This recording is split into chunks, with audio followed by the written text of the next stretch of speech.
ନମସ୍କାର। ମୋତେ ତ ଆପଣମାନେ ସବୁବେଳେ ଦେଖୁଛନ୍ତି। ମଝିରେ ମଝିରେ ଷ୍ଟ୍ରେସ୍ ଆଉ ଟେନସନ୍ ଆସିଲେ ମୁଁ ପୁନେଶ୍ୱରଙ୍କ ପାଖକୁ ପଳେଇ ଆସେ।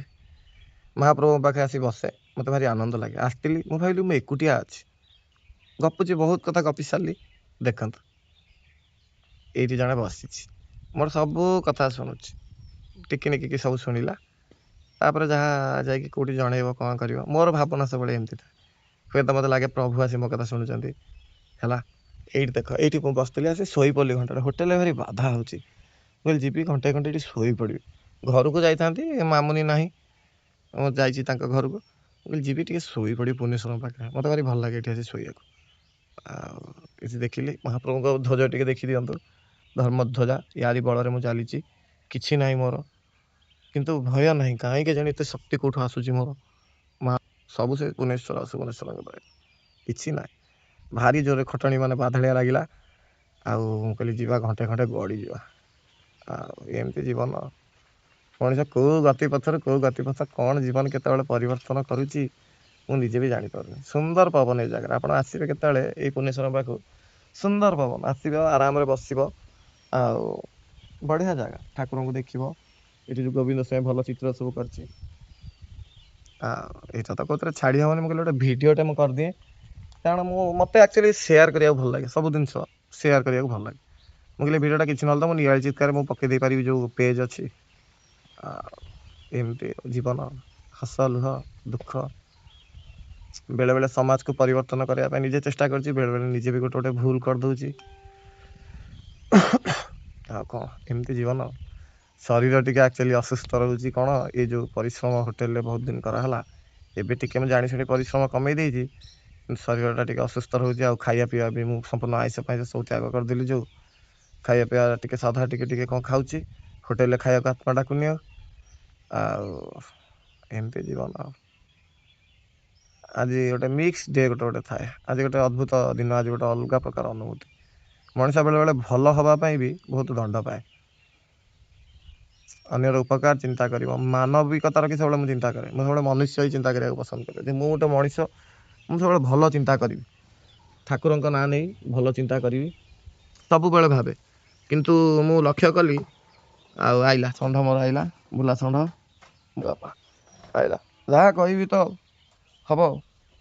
ଗୋଟେ ତାକତ ମୋର, ଆଉ କ'ଣ। ମୋର କେତେ ଦିନ ରହିବ ନ ରହିବ ମୁଁ ଜାଣିନି। ମଣିଷ ଜୀବନରେ ସବୁ ସମ୍ପର୍କ ଦିନେ ନା ଦିନେ ଭାଙ୍ଗେ। ଆଉ ମୋର କେତେବେଳେ କ'ଣ ହେଇଯାଇପାରେ, ଆମର କେତେବେଳେ କ'ଣ ହେଇଯାଇପାରେ। ମଣିଷ ଜୀବନ କିଛି ଗ୍ୟାରେଣ୍ଟି ନାହିଁ। ଯିବାକୁ ଚାହୁଁନି। ମୋତେ କହୁଛି ତମକୁ ଡରିକି ଲୋକ ଆସୁନାହାନ୍ତି। ମୁଁ କହିଲି ସେଟା କ'ଣ, ମୁଁ ଏମିତି ଗୋଟେ ରାକ୍ଷସ, ମୋତେ ଲୋକ ଡରୁଛନ୍ତି? ବ୍ରାହ୍ମଣ କୂଳରେ ଜନ୍ମ ହେଇଛି, ଭରଦ୍ୱାଜ ଗୋତ୍ରରେ, ଷଢ଼ଙ୍ଗୀ।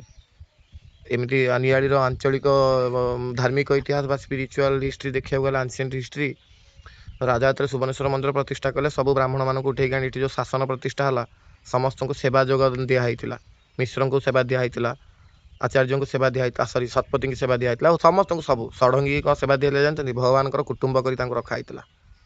ଭଗବାନଙ୍କର ଯେଉଁ ବିବାହ ହୁଏ, ସେଥିରେ ବରଯାତ୍ରୀ ହେଇକି ଯିବେ।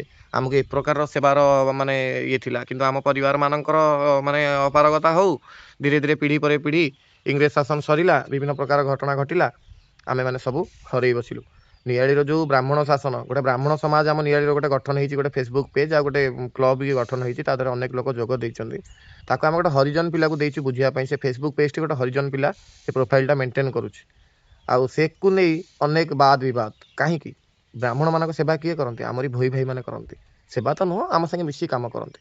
ଆଜି ବି ଆମକୁ ଏତେ ଶ୍ରଦ୍ଧା, ଏତେ ସମ୍ମାନ। ଆଜି ବି ମୋର ଗୋଟେ ତାକତ ନିଆଳିରେ, ମୋର ସାଙ୍ଗ ଜିତୁ ଭୋଇ।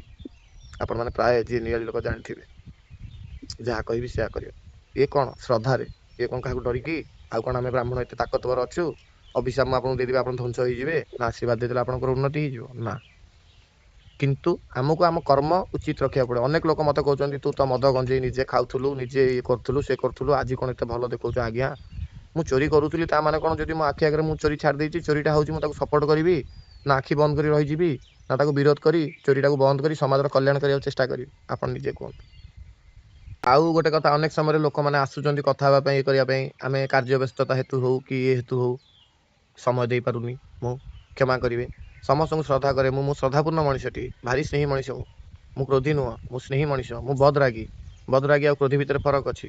କ୍ରୋଧୀ ଲୋକ ଯଦି ସବୁବେଳେ ରାଗିକି ଥିବେ, ମୁଁ କ୍ଷଣକରେ ରାଗିଯିବି। ଯଦି ଗୋଟେ କ'ଣ ଜିନିଷ ମୋତେ ଗୋଟେ ଭୁଲ ଲାଗିଲା ମୁଁ ସାଙ୍ଗେ ସାଙ୍ଗେ ରାଗିଯିବି, ମୋର କ୍ରୋଧଟା ସାଙ୍ଗେ ସାଙ୍ଗେ ଇନଷ୍ଟାଣ୍ଟ ମୋର କ୍ରୋଧଟା ପଳେଇ ଆସେ, କାରଣ ମୋତେ ଗୋଟେ ଗଲତ ଦେଖି ମାନେ ମୋ ଦେହ ସହିବନି, ମାନେ ମୁଁ ତାକୁ ବିରୋଧ କରିବି। ଅନେକ ସମୟରେ ମୁଁ ନିଜକୁ ନିଜେ ବିରୋଧ କରି ପକାଏ, ବିରୋଧାଭାସର ସ୍ୱର ମୋ ଆତ୍ମାକୁ ଆଉ ମାନେ ମନକୁ ଆସେ।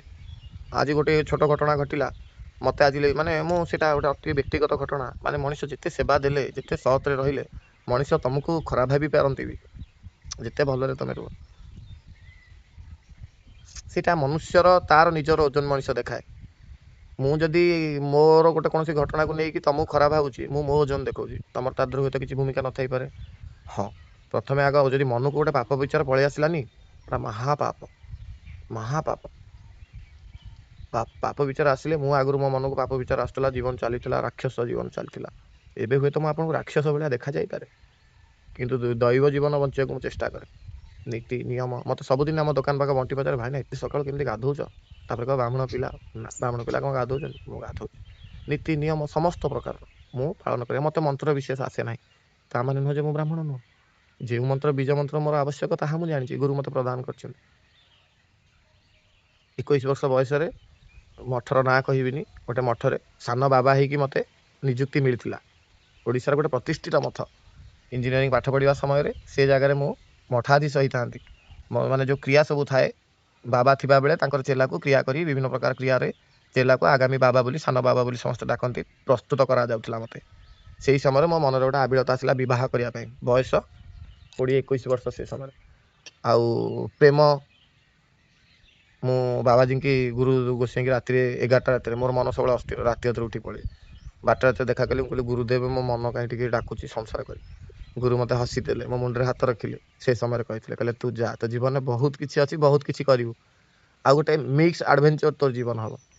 ଝଡ଼ ଝଞ୍ଜା ଆସିବ, ଫୁଲ ଫୁଟିବ, ଝରଣା ବହିବ, ତୋ ଜୀବନ ଅଲଗା ପ୍ରକାର ଜୀବନ ତୁ ବିତେଇବୁ। ବହୁତ ବାଦ ପାଇବୁ, ବହୁତ ଅପବାଦ ପାଇବୁ, ବହୁତ ନାଁ ପାଇବୁ। ତାପରେ ମୁଁ ଆସିଲି, କିନ୍ତୁ ମୋ ଜୀବନଟା ଗୋଟେ ସ୍ଥିର ହେଇଗଲା।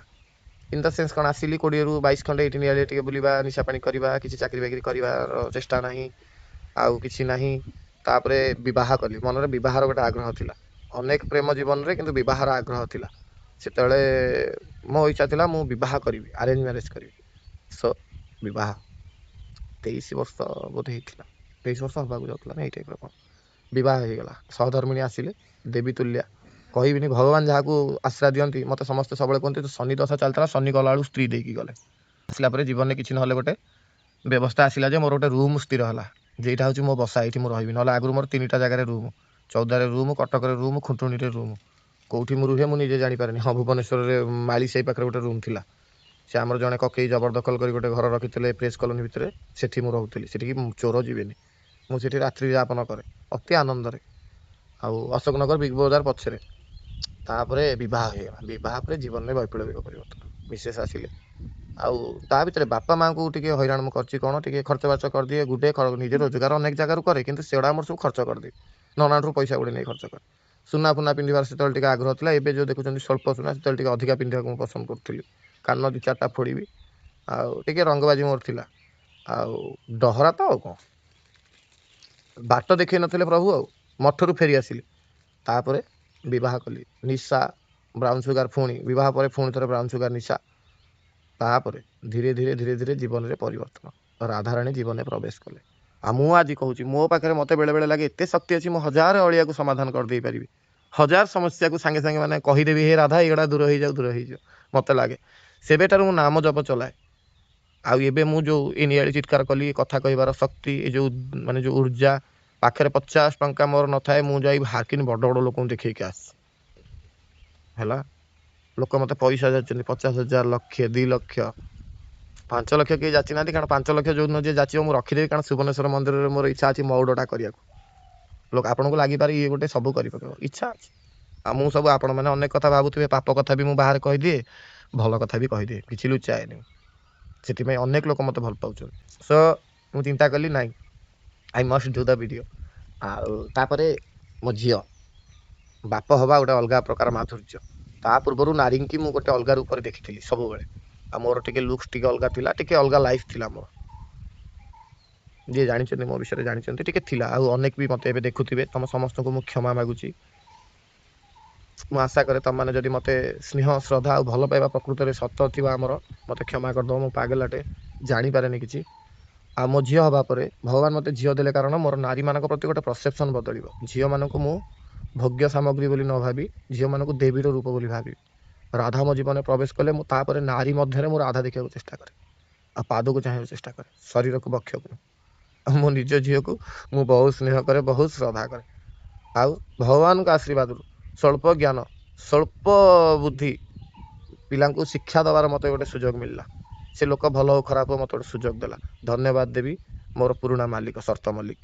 ମୁଁ ଅନେକ ସମୟରେ ରାଗିଲେ ସେ ଲୋକକୁ ଶୋଧିଦିଏ, କିନ୍ତୁ ମୋତେ ଗୋଟେ ସୁଯୋଗ ଦେଇଥିଲା। ସେ ତାର କ'ଣ କଲା, ମୋ ସାଙ୍ଗେ ମିଛ କହିଲା, ଅନ୍ୟାୟ କଲା, ମୋତେ ଟିକେ ଭଲ ଲାଗିଲାନି। ମିଛ ମୋତେ ଟିକେ ଘୃଣା। ତାର ମୁଁ ସେବା କରିଥିଲି, ସଚୋଟ ସେବା ମୁଁ କରିଥିଲି, ମୋତେ ଧୋକା ଦେଲା, ସେଥିପାଇଁ ମୁଁ ତାପରେ ଟିକେ ରାଗିଯାଏ। କିନ୍ତୁ ମୋତେ ସୁଯୋଗ ଦେଲା। ତାପରେ ମୁଁ ଅନେକ ପିଲାଙ୍କ ଜୀବନ ଗଢ଼ିବାକୁ ଚେଷ୍ଟା କଲି। ସେ କଲେଜରେ ଯେତେବେଳେ ପଶିଲି, ସେ କଲେଜରେ ସମସ୍ତେ ମୋତେ ଭଲ ପାଇବା ଆରମ୍ଭ କଲେ। ଏଇ ହେଉଛି ତ ଆମର ମାନେ ଅସୁବିଧା। ଆଉ ତାପରେ ସେଠି ଲୋକଙ୍କର ମୋ ପ୍ରତି ଈର୍ଷା ଭାବନା ଆସିଲା। ପିଲା ଗେଟ୍ ପାଖରୁ ମୁଣ୍ଡିଆ ମାରି ଆରମ୍ଭ କରିବେ କଲେଜ, ଆର୍କେ କଲେଜ କଥା ମୁଁ କହୁଛି। ମୋ ପିଲା ମୋତେ ଯଦି ଦେଖୁଥିବେ, ମୋ ପିଲା ମୋତେ ବହୁତ ଭଲ ପାଆନ୍ତି। ମୋ ପିଲାମାନଙ୍କୁ ମୁଁ ସମସ୍ତଙ୍କୁ ନାଁରେ ଜାଣିଛି, ସମସ୍ତଙ୍କ ପରିବାର ବିଷୟରେ, କାରଣ ମୁଁ ବୁଝେ। ମୁଁ ଗପୁଡ଼ା ମଣିଷ ନା, କଥା କହିବାକୁ ମୋତେ ଭଲ ଲାଗେ। ଆଉ ମୁଁ ସେ କଥାଟା ବ୍ୟର୍ଥ କଥା, ଝିଅ ପିଲା କଥା ଗପିବା, କାହା ପର ଛିଦ୍ର ଗପିବା, ନିଶା ପାଣି କଥା ଗପିବା, ଆଧ୍ୟାତ୍ମିକ କଥା ଗପିବି, ନହେଲେ ତମ ବିଷୟରେ ଗପିବି। ସେ ପିଲା ସେଇ ଜାଗାରେ ଆର୍କେରେ ବହୁତ ଦିନ କାମ କଲି। ତାପରେ ବହୁତ ଛୋଟ ପିଲାଙ୍କ ସାଙ୍ଗେ ଯୋଡ଼ି ହେବାର ସୁଯୋଗ ମିଳିଲା। ଆଉ ସମସ୍ତଙ୍କୁ ମୁଁ ମୋ ଜୀବନରେ ତାପରେ ମୋ ନିଜ ପିଲା ଭଳିଆ ଦେଖେ। ଝିଅଟିଏ ମୋ ମା, ମୋ ଝିଅଟିଏ ସେମିତି ଦେଖେ। ମୋ ସ୍ତ୍ରୀ, ମୋ ସଂସାର, ମୋ ଝିଅ, ଆଉ ଇଏ ଡହରା ଅଛି। ଭଗବାନ ଦେଖ, ମୁଁ କହୁଛି ଏ ରୁବା ମହାପାତ୍ର କାହାକୁ ଚୁକାଏନି, ତା ବୋପାକୁ ଚୁକାଏନି, ସେବାଦାର ଭଳିଆ କାମ କରୁଛି। ମୋତେ ବେଳେବେଳେ ଖରାପ ଲାଗେ, ମୁଁ ଗୋଟେ ବୋଲ ବରାଦ କରିଦିଏ, ତାପରେ ଚିନ୍ତା କରେ ସେ ମୋ ମାମୁଁ ବୋଲି। ଆଉ ମୋତେ ସେ ଶ୍ରଦ୍ଧାରେ କରୁଛି, ମୋ ପାଖରେ କାମ କରୁନି ବାଳ। ସେ ମୋତେ ଭଲ ପାଏ ବୋଲି କରୁଛି ମୋ ହୃଦୟଟାକୁ। ସେ ମୋତେ ଗୋଟିଏ କଥା କହିଥିଲା, ଧନ ତତେ ଯେତେବେଳେ ମୁଁ ଦେଖିଲି ମୁଁ ତତେ ଚିହ୍ନି ଦେଲି। କ'ଣ ବାଳ ଚିହ୍ନିଛି?